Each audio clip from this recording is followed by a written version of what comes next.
வணக்கம், welcome to Chitra Murali's kitchen. இன்னைக்கு என்ன பார்க்க போறோம் அப்படின்னு பார்த்தீங்கன்னா, எல்லா காய்கறியும் சேர்த்து ஒரு சாதம் தான் பண்ண போறோம். இதுக்கு நான் வந்து 1 கப்பு அரிசி எடுத்திருக்கேன். அதுக்கு ஒரு 3/4 கப்பு வந்து பச்சை பயிறு எடுத்திருக்கேன். ரெண்டுத்தையும் நல்லா வாஷ் பண்ணிட்டு தனித்தனியா ஊற வச்சு தண்ணியெல்லாம் வடிய விட்டு எடுத்து வச்சிருக்கேன். பாருங்க, ஒரு 10 நிமிஷம் ஊற வச்சு வடிய விட்டு எடுத்து வச்சிருக்கேன். 1 கப் அரிசிக்கு ஒரு 3/4 கப்பு பச்சை பயிறு யூஸ் பண்றோம்.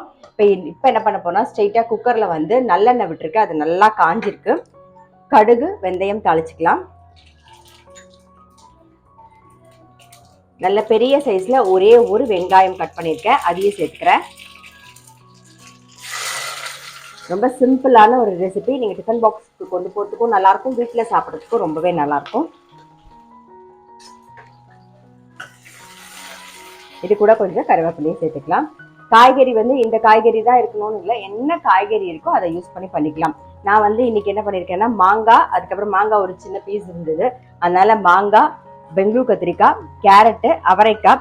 காரத்துக்கு நம்ம பச்சை மிளகாய் மட்டும்தான் யூஸ் பண்ண போறோம், எந்த பொடியுமே யூஸ் பண்ணாம பச்சை மிளகாய் மட்டும் யூஸ் பண்ண போறோம். அதனால ஒரு 5-6 பச்சை மிளகாய் நான் வந்து கட் பண்ணி வச்சிருக்கேன். அப்புறம் ஒரே ஒரு கத்திரிக்காய் கட் பண்ணி வச்சிருக்கேன். புளிப்புக்கு வந்து மாங்காய் கொஞ்சம் இருக்கு, ஸோ தக்காளி தான், புளியும் சேர்க்க போறது இல்லை இன்னைக்கு. ஒரு 2 தக்காளி நல்லா நீட்ட வாக்கில் கட் பண்ணி வச்சிருக்கேன், அதையும் சேர்த்துக்கிறேன். இது கூடவே மஞ்சள் பொடியும் சேர்த்துருவோம். நம்ம எப்பயும் போல பெருங்காயமும் சேர்த்துக்கலாம்.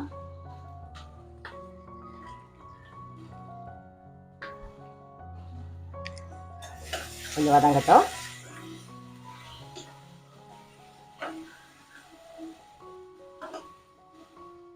தக்காளி கொஞ்சம் வதங்கி எடுத்து காரத்துக்கு பச்சை மிளகா தான் சொன்னேன், ஸோ பச்சை மிளகா அப்புறம் கட் பண்ணி வச்சுக்க எல்லா காய்கறியும் நம்ம சேர்த்துடலாம். நான் எல்லாமே ரொம்ப பெருசாக கட் பண்ணாமல் பொடியாக தான் கட் பண்ணியிருக்கேன், அப்போ தான் சேர்ந்தாப்பில் வரும். கத்திரிக்காயும் சேர்த்துக்கலாம். நல்லா ஒரு கலந்து விட்டுருவோம். இப்போ இந்த காய்கறி சேர்த்துருக்கோம், இது கூட உருளைக்கிழங்கு இருந்ததுன்னா உருளைக்கிழங்கு, பீன்ஸ், நான் தான் சொல்லிட்டேன் இந்த காய்கறின்னு கிடையாது, எந்த காய்கறி உங்கள் வீட்டில் இருக்கோ அதை வச்சு நம்ம டக்குன்னு பண்ணிடலாம். இப்போ வந்து பச்சை பயிறு சேர்த்துக்கலாம். நான் ஒரு 3/4 கப் எடுத்திருக்கேன். இது கூடவே வந்து அரிசியும் சேர்த்துருவோம். நல்லா ஒரு 1 கப் அரிசி.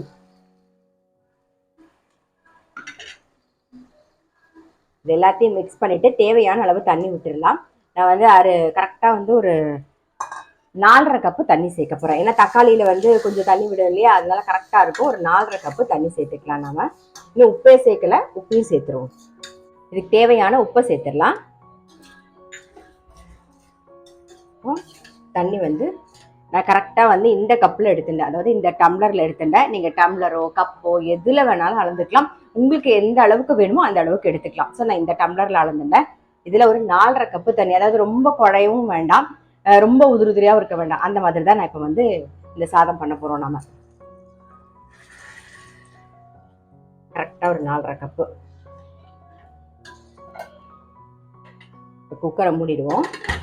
மீடியம் ஃப்ளேமில் ஒரு 2 விசில் விட்டுக்கலாம்.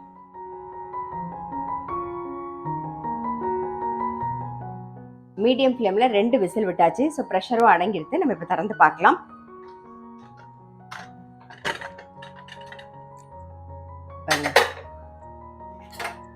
சரிதா? ஸோ நல்லா வெந்திருக்கு. இப்போ என்ன பண்ண போகிறோம்னா, இந்த பக்கம் கடாயில் நல்லெண்ணெய் விட்டுருக்கேன். நம்ம வந்து தாளிக்கலாம். கடுகு, உளுத்தம்பருப்பு, கடலைப்பருப்பு, அப்புறம் வந்து ஒரே ஒரு 2 வத்த மிளகாய் எடுத்திருக்கேன், கொஞ்சம் கருவேப்பிலை, இதெல்லாம் தான் தாளிக்க போகிறோம். இஞ்சி வந்து பொடி பொடியாக, அதாவது கொஞ்சம் நீட்ட வாக்கில் இஞ்சி மட்டும் கட் பண்ணி வச்சுருக்கேன். இதெல்லாம் நம்ம தாளித்து சேர்க்க போகிறோம்.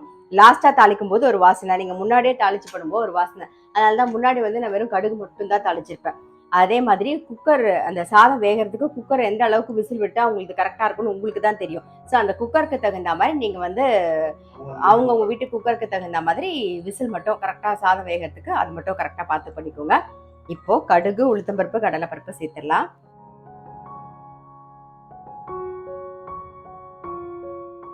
வரமிளகா, கொஞ்சம் கருவேப்பிலை, ஆல்ரெடி பெருங்காயம் போட்டிருக்கோம், இன்னும் கொஞ்சம் மேலாக கொஞ்சம் பெருங்காயம். ஆஃப் பண்ணிட்டு இஞ்சியை சேர்த்துக்கலாம். அவ்வளோதான், அப்படியே சேர்த்துக்கணும்.